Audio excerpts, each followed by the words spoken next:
మీకు పెన్షన్ వస్తుందా? ఉందయా మహానుభావుడు సెలవుతో మాకు బాగా వస్తుంది. అదే చంద్రబాబు ఉన్నప్పుడు తిరిగి సత్యం. ఈ రోజు ఏంటంటే చంద్రబాబు వచ్చిన పరిపాలనలో మాకు ఏది వచ్చింది అది ఆ పండుగలప్పుడు ఇస్తున్నాడు మాకు. అంతకంటే మించి మాకు రాలా. ఈ రోజు ప్రతి ఒక్కటి కూడా మా ఇంటికి చేరుతుంది. ఆ మహానుభావుడు కంటే ఇంకెవరు కావాలా మాకు? ఆయనే కావాలి మాకు. ఇప్పుడు వాలంటీర్లు రావట్లేదు కదా? ఆ వాలంటీర్ కూడా కాల్ చేసాడే మహానుభావుడు దేనికని. ఆయన వచ్చి ఇళ్ళకి వచ్చి ఇల్లు తలుపు తొట్టిస్తున్నారు మాకు డబ్బులు. ఈ రోజు ఏమంటే బ్యాంకులు కంట ఏడపై తెచ్చేది మేము బ్యాంకులకి. మాకు అవసరం బ్యాంక్ అకౌంట్లు లేని ఉన్నారు, బ్యాంక్ అకౌంట్లు వెళ్ళకుండా ఉన్నారు, పోలేని వాళ్ళు ఉన్నారు, పోయే వాళ్ళు ఉన్నాం. ఇంకంతకంటే చేసేది ఉందా? దేనికా మాకు ఈ చంద్రబాబా ఏం చేశాడు చెప్పు? ఆ రోజు ఏం చేశాడు? అది పండుగ ఏమంటో ఏదో ఇస్తా ఉన్నాడు.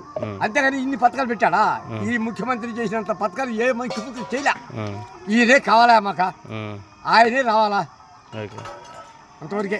మీరు దేనికి ఓటేస్తారు అయితే? చేసేది ఆయనకే. నాకు పింఛన్ వచ్చేది కూడా ఆయన కానీ నాకు పింఛన్ వచ్చింది. అంతకంటే పింఛన్ రాలా నాకు. తిరిగి వచ్చాను నేను. నాకు ఆ డబ్బులు దింకొని కూడా వేరే నాయకులు ఒక్కడు కూడా పింఛన్ రాలేదా నాకు. నేను డబ్బులే ఇలా నాకు పింఛన్ రాశాడు. నేను తింటున్నా ఆనందంగా ఉండా చాలు. ఆ మహానుభావుడే రావాలి నాకు.